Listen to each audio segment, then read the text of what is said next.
In the ancient realm of Eldergrove, where beasts ruled kingdoms and living constellations trembled in the sky, an old lion named Asheron awoke under twilight. He was once the undefeated king of the Sunclaw Plains, but now the world had changed faster than his bones could keep up. His mane, which once burned like golden fire, was now a pale silver. His roar, which had cracked the stone pillars of mountains, had thinned into a trembling whisper, but in his eyes burned something no young beast could imitate. The heavy glow of ages lived, battles survived, and wisdom distilled by the slow, crushing passage of time. He once walked with the proud steps of thunder, but now moved like a deep breath the forest dared not interrupt. Across the plains, younger lions boasted and sparred, their bodies painted with travel streaks. They were blessed by shamans who believed speed and strength mattered more than memory. They greeted Asheron with formal bows, but their eyes held a quiet dismissal. To them, a king who could not roar was a candle whose flame was dying, not worth fearing or following. But beyond the lion tribes, a greater threat was stirring. It was an invisible storm called the Shadow Blight, a corruption that slithered through roots and pools of water, infecting beasts with madness and turning friend against friend. The young lions believed they could defeat it with sharp claws and loud roars, but the elders knew the truth. The blight could not be killed by strength, but outsmarted by understanding and knowledge of old histories. And only Asheron had read those stories, carved deep inside the stone library of fallen kings, a place no one else dared to go, guarded by illusions and old spirits that fed on fear, not flesh. When the first wave of the blight struck, turning mighty panthers into shrieking shadows, the young lions panicked. They roared all night, demanding a battle council, but their loudness only echoed their own fear. Asheron rose slowly, his bones cracking like old wood.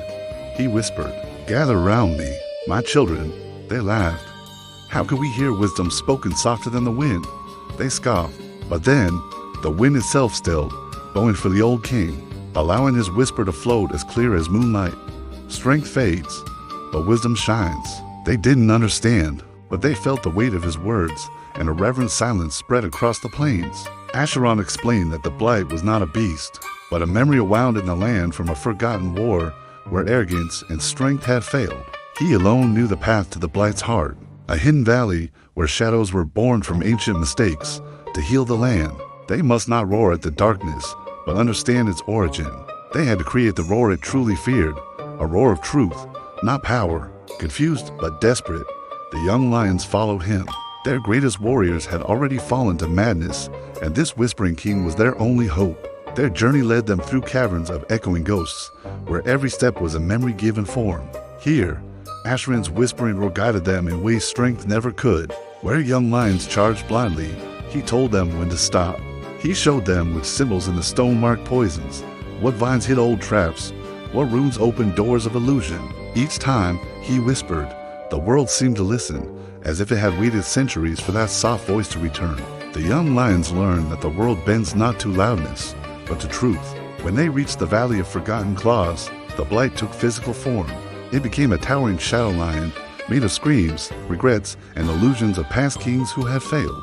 The young lions roared with all their might, but their sounds passed through the shadow like wind through smoke. For the first time, they realized strength meant nothing when the enemy is born from the mind. The shadow lion grew larger, feeding on their fear and frustration, ready to consume their souls. Then, Asheron stepped forward. His voice was barely more than a breath, his whispering roar like the soft rumble of clouds before dawn. He spoke not a battle cry, but a truth. I am not what I once was, but I am more than you understand. The shadow lion trembled. The blight was born from pride, and only humility could unmake it. Asheron whispered again, speaking the real, forgotten history, the story of how the first Lion King chose strength over wisdom and doomed the plains. As he spoke, the shadow cracked, lightning splitting through its form. Truth unravels lies, and wisdom breaks illusions. The blight shrank, collapsing into dust and light. Silence filled the valley. The young lions stared at Asheron, their eyes wide not with pity, but with awe. The old lion had done what none of them could even imagine, not with force, but with wisdom earned across a lifetime of battles, losses, and failures. The forest bowed, the sky brightened, and every fading star seemed to pulse once in honor of the Whispering King. As they returned home, the young lions walked behind him, not because he was strong, but because he was something far greater, a guide, a teacher, a flame that burns quietly but steadily. He was a light that does not blind, but reveals. Asheron smiled softly, knowing his time would end, but his wisdom would ripple for generations, shaping kings not by their claws, but by their clarity. Reaching the Sunclaw Plains, he raised his head one final time and whispered a roar so gentle it felt like a blessing to the earth itself. Strength fades, wisdom shines. That whisper became a legend, carved into stones, sung into lullabies, and remembered by all future kings. And the world learned forever that the loudest roar is not the one that shakes mountains, but the one that shapes hearts. Thank you for watching. If this story moved you, please like, share, and subscribe for more tales that explore the depths of courage and wisdom. We'll see you in the next one.